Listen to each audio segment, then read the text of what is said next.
어제가 그 6.25 발발 66주년이었습니다. 한국 전쟁이 생긴 지 66년이 지나고 있는 상황을 계속해서 맞이하고 있습니다. 전쟁의 아픔이 여전히 가시지 않고 있는 이 한반도를 바라보니 전쟁이 나면서 4일 만에 서울이 3일 만에 서울이 함락이 됐고 40일 만에 낙동강까지 쫓겨내려가서 낙동강에서 전선이 형성되는 그런 6.25 전쟁이었습니다. 항상 이제 폐색이 짙어가는데 이 전세를 완전히 역전시킨 하나의 또 전략이 있었는데 그게 바로 인천 상륙작전입니다. 여러분 잘 아시겠지만 인천에 외곽 장군이 한 2만여 명의 부대를 동원해서 기습적으로 상륙작전을 벌였습니다. 근데 사실 이게 성공할 수 있었던 이유는 기만 작전이 좀 있었기 때문에 그렇습니다. 동해에 9월 15일에 인천 상륙작전 이전에 동해 쪽으로 상륙할 것이라는 첩보를 계속해서 올리면서 삼척, 포항, 실제로 장사라고 하는 곳에서는 학도병들이 들어가서 많은 실제 상륙작전을 했다고 합니다. 그러다 보니까 이 저쪽으로 이제 병력이 올리니까 인천이 상대적으로 약해졌는데 그 틈을 타가지고 기습적으로 상륙작전, 이 상륙작전을 통해서 전세가 완전히 바뀌는 그런 전쟁이었습니다. 제가 이 말씀을 드리는 이유는 좋은 전략이 전쟁의 승패도 가능하다는 겁니다. 마찬가지로 우리가 하나님께 드리는 이 신앙의 자세도 좋은 기도의 전략이 있을 때 하나님께서 그 기도를 들으시고 전세를 역전시킬 수 있는 그런 것이 오늘 본문에 나오게 됩니다. 오늘 본문은 절체절명의 위기에 빠져있는 이 이스라엘 백성이 완전히 모세를 통해서 새로워지게 되는, 완전히 새로워지게 되는 그런 부분을 보게 됩니다. 여기에 대해서 잠깐 말씀드리겠습니다. 다시 한번 우리 계속해서 출애굽기를 보고 있죠. 이 출애굽기를 통해서 이스라엘 백성들이 이제 애국을 나왔고 시내산에서 하나님과 만나면서 언약 백성이 되고 있습니다. 그리고 40일 동안 이 이스라엘 백성들을 밑에 있었고 모세는 산 위에서 하나님과 대면하면서 40일 동안 있습니다. 산 밑에서 모세가 내려오지 않자 산 밑에 있던 백성들은 음송아지를 만들어서 우상 숭배를 하게 될 때 하나님의 진노가 임하는 이제 그러한 장면에서 보게 됩니다. 하나님이 금송아지를 만든 이 이스라엘 백성들을 얼마나 싫어하시는지 이 세상에서 이 성경에서 가장 싫어하는 본문이 바로 이 본문입니다. 하나님 너무너무 싫어했어요. 물론 그 이전에도 이스라엘 백성들이 여러 가지 죄를 짓고 왕도 벌을 받고 선지자도 벌을 받고 지산도 벌을 받고 그렇게 하지만 이렇게 민족적으로 이렇게까지 크게 벌을 받는 것은 나오지 않아요. 그러니까 상당히 이 본문은 이스라엘 민족에 있어서는 굉장히 중요한 절체절명이라고 하죠. 절체절명의 위기에 있는 겁니다. 그때 보면 하나님이 이렇게 말합니다. 내가 너를 진멸해버리겠다. 진멸. 여러분 진멸이 정확한 단어가 뭐냐면 히브리어 그러니까 원문에 보니까 이게 끝내겠다는 뜻이에요. 내가 너희를 이제는 finish, 끝내겠다. 그러니까 이제 정말 이 민족의 운명이 걸려있는 이 시기에 모세가 서 있습니다. 산 밑에서는 지금 아무도 모르고 그냥 그저 좋아가지고 막 축제를 벌이고 있고 오직 이 경고를 듣고 아는 사람은 딱 산 위에 모세밖에 없습니다. 모세만이 이걸 알고 지금 노심초사하면서 하나님의 임박한 진노 앞에 모세만이 서 있습니다. 사실은 이 모세가 그럴 필요는 없는 거예요. 왜 그러냐면 이 모세는 지금 이 진노와 저주에서 면제된 사람입니다. 하나님 뭐라고 말씀하시냐면 모세야 너는 빠져라. 너는 내가 큰 민족을 너를 통해서 다시 만들겠다. 그러나 이들은 내가 진멸시켜버리겠다.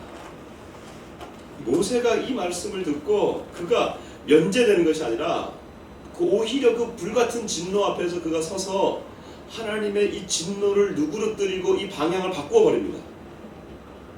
그럼 도대체 이 모세가 어떻게 했길래 이 하나님의 마음을 바꾸는 기도를 했냐?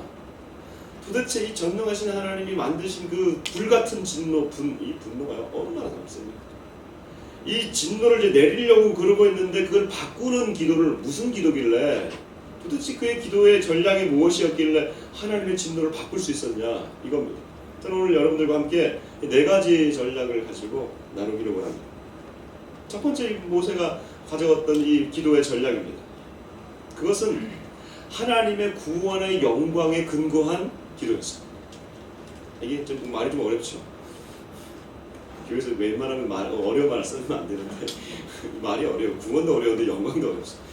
또 거기에 근거한다는 이 말도 더 어려워요. 쉬운 말. 여러분, 이 이스라엘 백성들을 하나님이 구원하신 게 하나님이 스스로 하신 것이 이스라엘 백성들이 잘나서 한 게 아니었다는 거죠. 같이 한번 봅시다. 이제 우리 성경에 보면 주보에 나와 있는 누가 성경을 보시면 32장에 나와 있습니다. 32장의 11절과 12절까지 같이 읽어봅시다. 32장 11절에서 12절까지 같이 읽습니다. 시작. 모세는 그의 하나님 여호와의 도기를 들어주려고 애원하였다.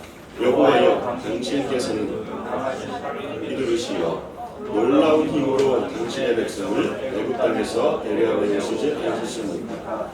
그런데 어찌하여 이 백성에게 이토록 화를 내시옵니까? 어찌하여 그가 화를 내어 그 백성을 데려다가 산 골짜기에서 죽여 없애버리고 땅에 씨로 남기지 않았구나 하는 말을 애굽 사람들에게 들으시려고 하십니까? 제발 화를 내지 마시고 당신 백성에게 내리시려던 재앙을 거두어 주십시오. 지금 이게 기도예요. 이게 기도. 하나님께 드리는 지금 기도입니다. 기도 시간 뭐 다른 시간을 정하는 게 아니라 하나님의 간청하는 애원이 지금 기도잖아요. 근데 지금 하나님 얘기가 이겁니다. 하나님, 도대체 우리 이스라엘 백성들을 이스라엘 백성이 잘나서 하나님 구원했습니까? 당신의 크신 팔로 크신 능력으로 그 땅에 10가지 재앙도 내리셨고 그들은 아무것도 하지 않았는데 그들을 인도하셨고 그 홍해를 가르신 것도 당신 아닙니까? 당신이 구원을 보여주시지 않았습니까? 당신이 구원하신 민족이 아닙니까? 당신의 이렇게 함으로 말미암아 잘못하면 그 땅에서 나온 그 애굽 사람들에게 도대체 무슨 말을 듣겠습니까? 아니, 저 이스라엘 백성들은 하나님 그들이 믿는 신이 데려가더니 아니 그쪽 땅에서 광야에서 다 죽여버렸다더라. 이런 얘기를 당신이 듣기를 원하십니까? 여러분, 이런 기도를 올려드리는 거예요. 기가 막힌 거죠. 아니, 그런 하나님이라면 우리는 차라리 믿지 않겠다. 애굽 사람들 그러지 않겠습니까? 야, 그런 하나님이라면 차라리 우리에 있는 태양신 라신을 섬기겠다. 오시리스 신을 섬기겠다. 개구리 신을 섬기겠다. 이렇게 말하지 않겠습니까? 하나님, 당신의 분노하심으로써 당신이 구원을 하셨는데 그 영광을 스스로 가리려고 하십니까? 여러분, 영광을 가린다는 표현을 제가 썼습니다. 하나님이 영광이 있어요. 하나님이 영광을 스스로 가리세요. 가릴 때가 있어요. 그러나 하나님의 영광을 가리시는 일은 성경에서 분노하심으로 가리기보다는 사랑하셔서 가릴 때가 있어요. 이게 무슨 말이에요? 하나님이 그 영광의 보좌를 버리고 이 땅에 내려오셨죠. 그 가리셨잖아요. 언제 가리셨어요? 십자가에서 당신의 아들을 죽이심으로 당신의 영광을 가리셨잖아요. 이거는 사랑이란 말이죠. 분노가 아니란 말이죠. 인간을 향해서는 사랑했고 우리의 인간의 죄를 향해서는 분노하셨지, 인간을 향해서는 사랑하셨잖아요. 그러므로 우리는 하나님의 영광을 위해서, 구원의 영광을 근거해서 우리가 이렇게 기도할 수 있다는 겁니다. 하나님, 당신의 영광을 거두지 마십시오. 어찌하여, 모세가 이 기도를 드리면서 2번이나 똑같은 단어를 씁니다. 어찌하여 당신의 영광을 가리십니까? 우리를 사랑하신다면 당신의 영광을 우리 가운데서 가리지 마시고 우리의 기도를 들어주십시오. 하나님, 나를 구원하시지 않으셨습니까? 내가 넘어지면 나 때문에 예수를 믿게 된 자들이 또 넘어지지 않겠습니까? 그럼 당신의 영광이 가려지는 것 아닙니까? 좀 나를 살려주십시오. 나를 불쌍히 여겨주십시오. 이렇게 기도할 때 하나님의 심정이 동하게 된다는 것이죠. 두 번째 모세가 기도한 전략이 있습니다. 이게 아주 굉장히 중요한 전략인데, 그건 하나님께서 하신 약속의 근거에서 우리가 기도하는 거예요. 아까 그 기도는 구원의 영광이잖아요. 그건 하나님이 구원하신 그 행동에 근거한 거라면, 이번에는 하나님이 당신의 백성들에게 말씀하시는 약속, 그 말씀, 그거 붙들고 기도하는 거예요. 이걸 언약이라고 하는데, 하나님 수많은 언약들을 이스라엘 백성들에게 주셨어요. 그 언약을 딱 잡고 하나님 당신 말씀하셨잖아요 라고 얘기합니다. 그 한번 보시죠. 13절 한번 보겠습니다. 주보에 나와 있는 성경 번역으로 보시면 32장 13절 같이 한번 같이 읽겠습니다. 시작. 당신의 명예를 걸고 너의 후손을 하나님의 별처럼 많게 하고 내가 약속한 이 땅을 다 너의 후손에게 주어 미리 유산으로 차지하겠다 하고 맹세하셨던 당신의 종 아브라함과 이삭, 이스라엘을 기억해 주십시오. 뭐라고 기도하고 있습니까? 하나님 당신의 약속이 있습니다. 우리에게 약속하신 게 있습니다. 그거는 자식을, 우리의 자손을, 당신의 이스라엘 민족의 자손을 하늘의 별처럼 엄청나게 많이 주겠다고 했던 이 자손의 번성을 약속하셨고, 그리고 이 땅, 즉 아브라함이 주셨던 땅인데 이 땅, 바로 우리가 올라가고 있는, 향하고 있는 이 가나안 땅을 하나님 당신이 우리에게 주시겠다고 이미 400년 전에 우리의 조상에게 말씀하셨습니다. 그리고 약속하셨습니다. 그 약속을 지켜주십시오. 야, 이 기도를 듣는 하나님의 마음이 인간적으로 표현하면 뜨끔하지 않겠어요? 내가 너희를 죽이겠다 이렇게 말하는데, 모세가 서서 중간에 서서 하나님 당신이 우리 조상에게 약속한 그 약속 있지 않습니까? 이걸 들으더니, 이게 뭐 이런 표현을 쓰면 심상 못 오실 수 있겠습니다만, 마치 칼을 하나님 이 목에다 갖다 대고 당신이 약속을 지키십시오 이렇게 라고하는 기도와 같지 않습니까? 여러분, 하나님은 신실한 분인 줄 믿습니다. 여러분, 신실하다는 건 뭐예요? 신실하다는 건 당신이 말한 것에 대해서 지키는 분이세요. 하나님이 신실하기 때문에 당신의 아들 예수님이 이 땅에 오셔서 죽은 거예요. 왜? 하나님은 우리에게 법을 주셨고 약속을 주셨고 그 다음에 법을 주셨잖아요. 그 약속을 따라가라고 율법을 주셨잖아요. 그 율법에 의하면 죄를 사하려면, 우리의 죄를 사하려면 동물의 피를 드려야 되잖아요. 그 동물의 피가 더 이상 안 되니까 하나님은 당신의 아들, 영원한 제사를 당신의 아들을 통해서 우리에게 주셨잖아요. 이게 약속의 신실하신 분 아닙니까? 수많은 약속들을 우리에게 주시고 그것을 실행하기를 원하시는 분 아닙니까? 볼지어다 내가 세상 끝날까지 너희와 항상 함께 있을지어다. 보호의 약속을 우리에게 주시지 않습니까? 두려워 말라 내가 세상을 이기었노라. 승리의 약속을 주시지 않습니까? 구하라 그리하면 얻을 것이요 두드리라 그리하면 열릴 것이라. 이미 응답의 약속이 있지 않습니까? 예수님께서 기도를 우리에게 가르쳐 주시면서 너희는 중언부언하지 말라라고 말씀하십니다. 이거는 많은 기도를 말을 많이 한다고 되는 게 아니라 하나님의 심정을 울려드리는 그 기도를 드리라는 거죠. 그게 뭡니까? 그게 바로 약속의 말씀을 붙들라는 거예요. 이 약속의 말씀을 붙들고 있으면 넘어지지가 않는 거예요.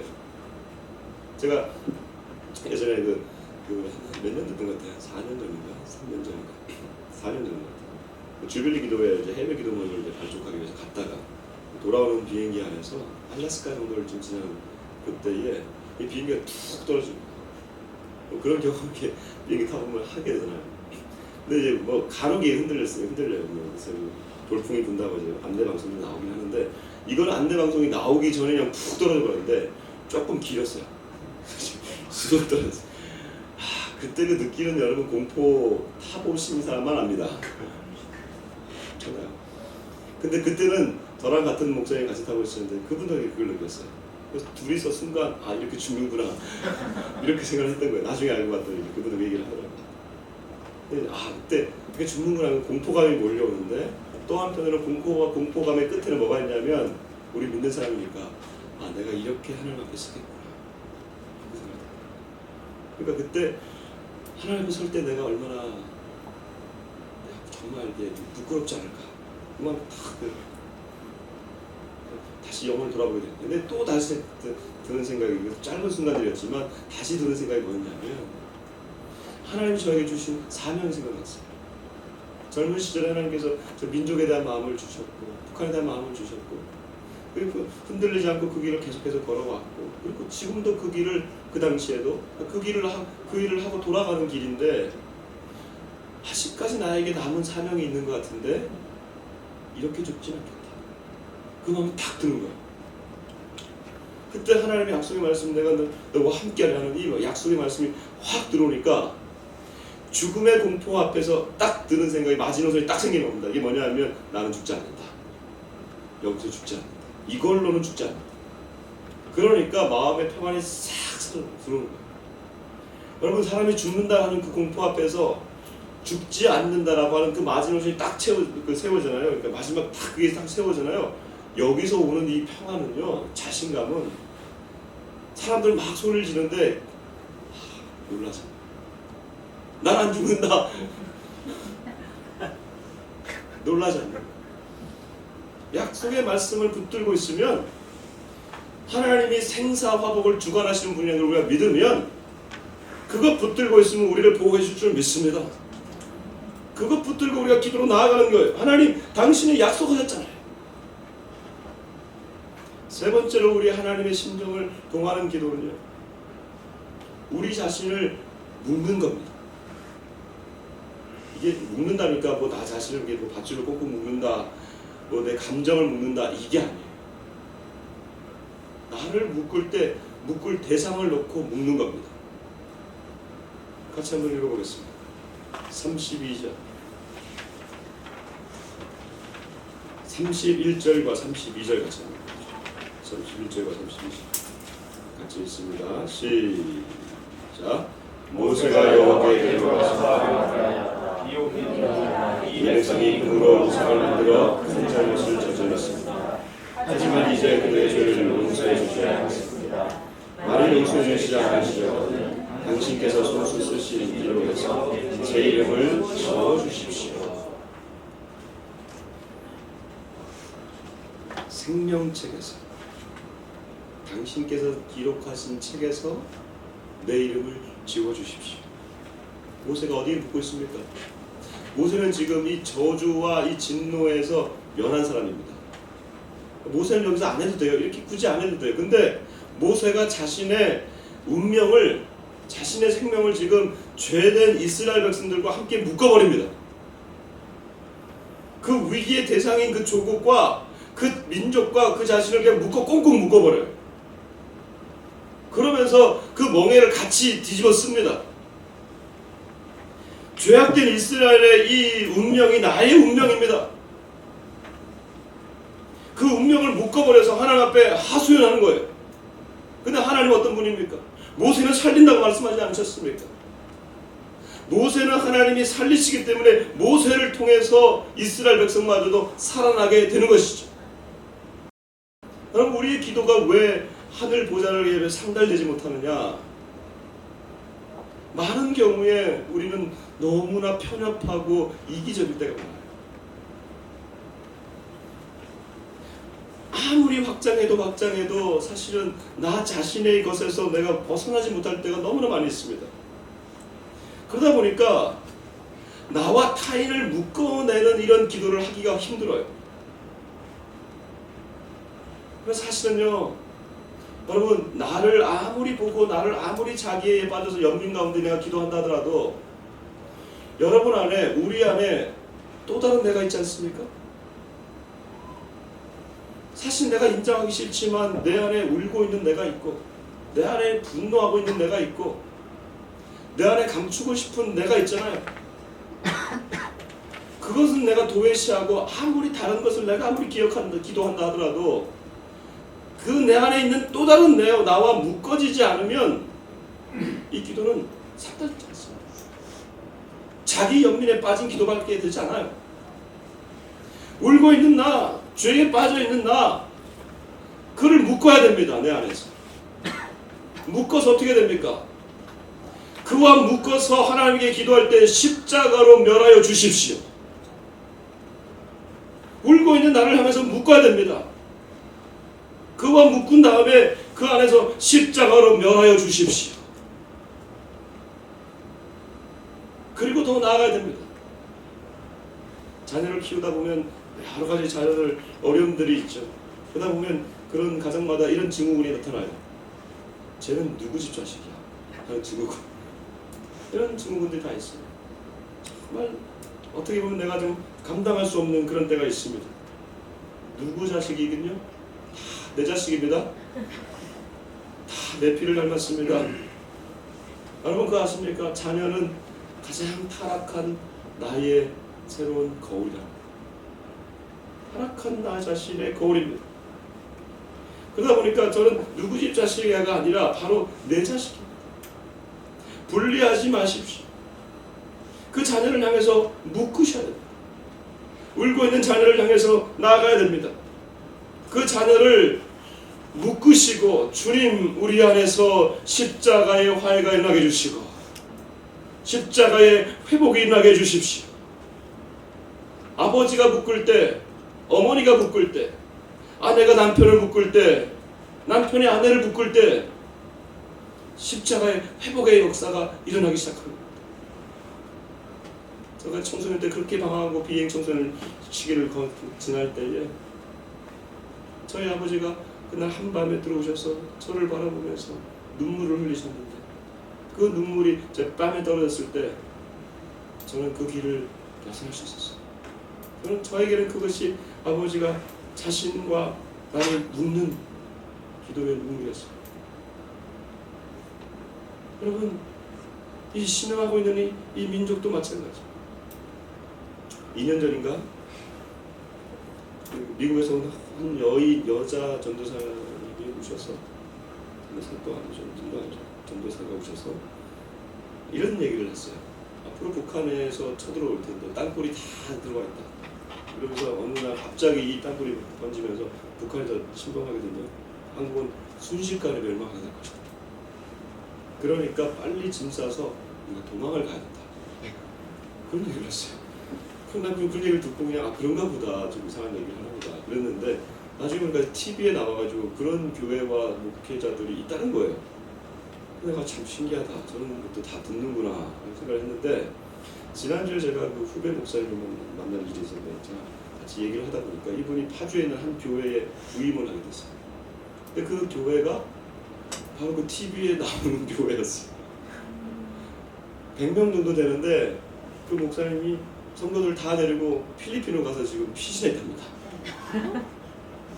한 10명 정도 되는 교회에 나와서 거기를 부임해서 지금 목회를 하는 거예요. 그 논리가 뭐냐 했더니 한국이 망하면 들어와서 해야 될 일이 있다는 거예요, 그들이. 여러분, 우리의 수준이 이 정도면 어떻게 우리가 하나님의 심정을 동하는 기도를 할 수 있겠어요? 북한이 쳐들어오면 우리 남한의 그리스도인들이 이 죄 많은 남한과 한국 사회와 한국 교회를 끌어안고 하나님 우리를 용서해 주십시오. 묶어야 되는 거 아닙니까? 묶고 또 묶다가 안 되면 그 자리에서 우리는 어쩔 수 없죠. 안 되면 죽어야죠. 여기서 버티다가 마지막 일을 하겠죠. 그럼 우리가 지은 죄, 이 민족이 지은 죄, 우리 선조들의 죄, 그리고 우리 남한의 죄, 북한의 우상숭배, 이 남한의 이 타락함, 여기 우리 자신을 묶지 않으면서 어떻게 하나님의 심정을 동하는 기도를 하겠습니까? 해외를 나가면 우리가 이 언어가 달라집니다. 해외 나가면 우리 한국에서는 우리나라잖아요. 해외 나가면 이제 한국 사람들은 한국이라 표현합니다. 우리나라랑 같이 갔습니다. 한국이라 표현합니다. 한국이라 표현을 하면서 이 명칭이 달라지면서 마음도 달라지고 태도도 달라집니다. 우리가 한국이 되거든요. 다른 나라도. 여러분, 이 우리가 굉장히 중요한 표현이에요. 생명날에서는 특별히 이 우리라고 하는 것은 아주 독특한 그런 특징이 있습니다. 남한에서 우리는 남과 북이 같이 있잖아요. 남한 사람들이 우리라고 할 때는 주로 바운더리가 이 범위가 다 남한에서 오신 분들, 한국 분들을 얘기해요. 북한 분들은 북한에서 오신 분들이 우리라고 할 때는 북한에서 오신 출신들의 우리 사람이라는 표현이 있습니다. 그러나 우리 생명나라에서는 우리라고 표현을 할 때 남한도 아니요 북한도 아니요 예수 안에서 하나 되고 새로워진 우리라고 표현하고 싶습니다. 이 하나 되고 새로워진 복음 안에서 하나 되고 새로워진 우리가 한국의 이 음란함을 묻고 북한의 저 우상 숭배를 묻고 하나님 우리의 죄를 용서하여 주십시오. 이 민족의 죄를 용서하여 주십시오. 십자가로 용서하여 주십시오 라고 할 때 용서가 일어나고 화해가 일어나고 회복이 일어나지 않겠습니까? 우리가 묵지 않는데 우리가 객관화하면서 하고 있는데 어떻게 이 민족이 새로워질 수 있으며 우리 가정이 새로워질 수 있으며 나의 미래에 울고 있는 내 안에서 내가 회복이 될 수 있겠냐 이겁니다. 여러분 십자가로 묶으십시오. 그리고 하나님 앞에 나아가십시오. 하나님 용서해 주십시오. 마지막으로 이 하나님의 심정을 통하는 기도는 가장 하나님께서 들어주시지 않을까 싶은 건데 그것은 바로 인도함을 요청하는 겁니다. 하나님이 지금 얼마나 화가 나셨는지 한 사건, 금송아지 사건을 가지고 한 번에 걸쳐서 이렇게 회개가 일어나는 게 아니고요.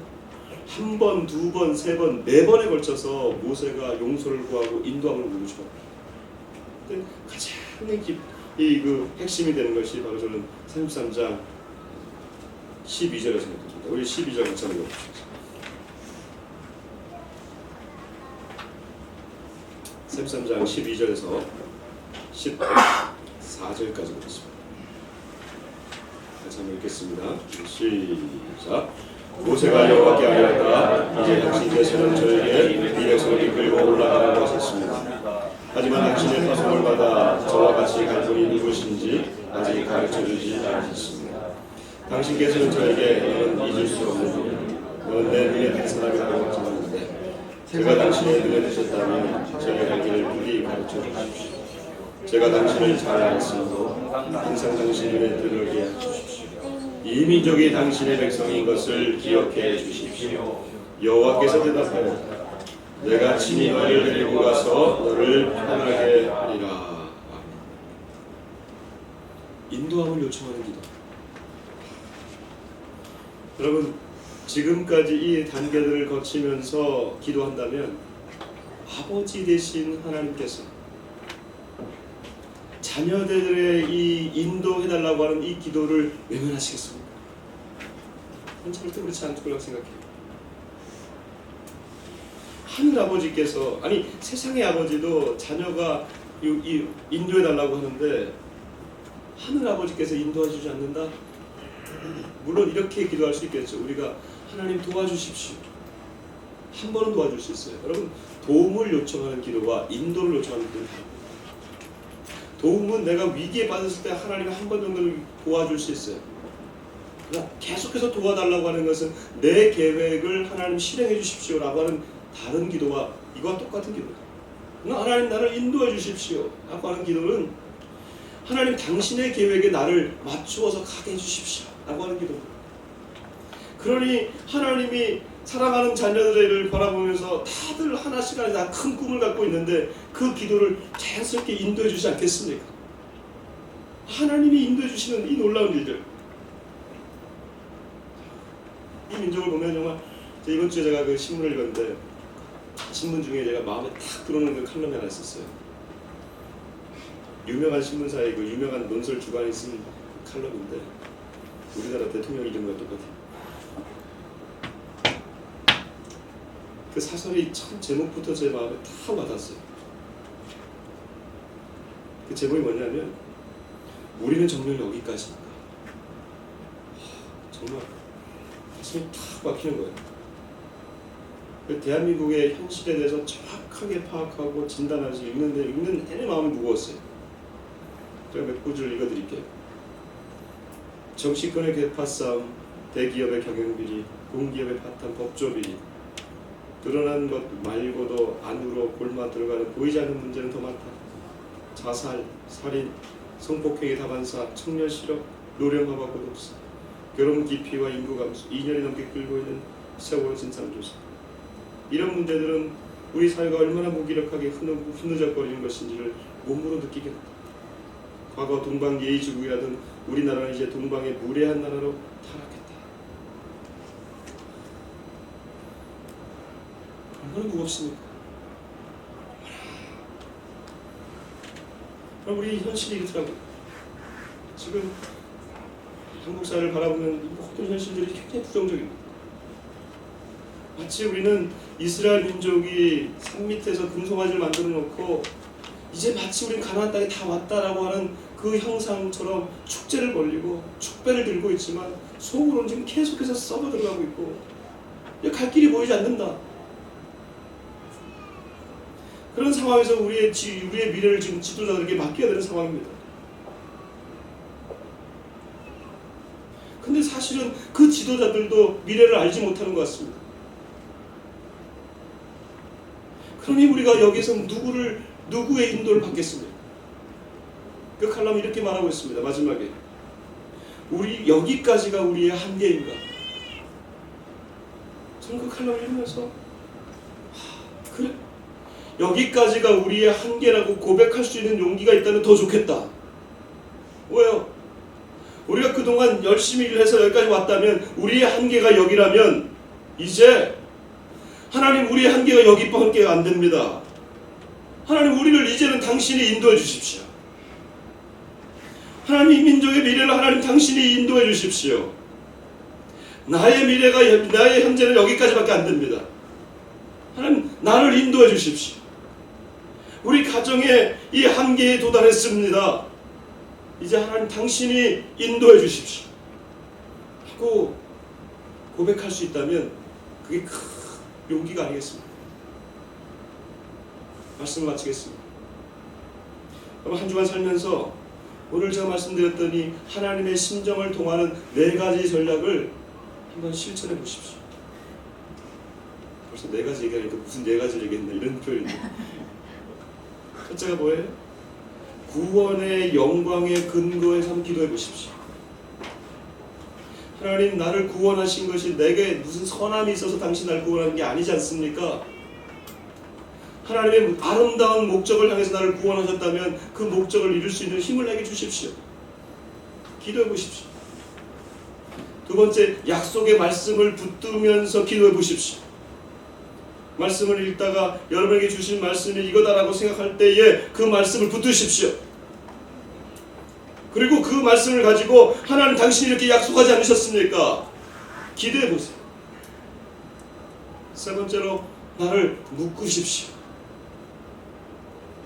나 자신에게 묶으시고 고통받고 있는 형제들 향해서 묶으시고 분명의 동포들을 향해서 묶으시고 울고 있는 내 남편을 향해 묶으시고 우리의 이 죄악된 이 한국 사회를 향하여 보십시오. 그리고 그 묶은 현장에 십자가를 요청하십시오. 그리고 마지막에 하나님 이제 당신이 우리를 이 민족을 인도해 달라고 인도함을 요청해 보세요. 반드시 하나님께서 이러한 기도를 드릴 때 반드시 하나님이 들어주십니다.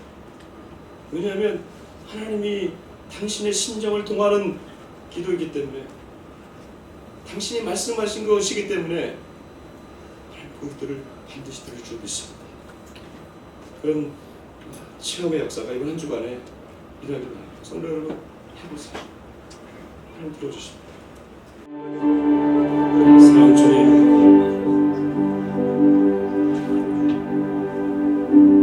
우리가 넘어져 있을 때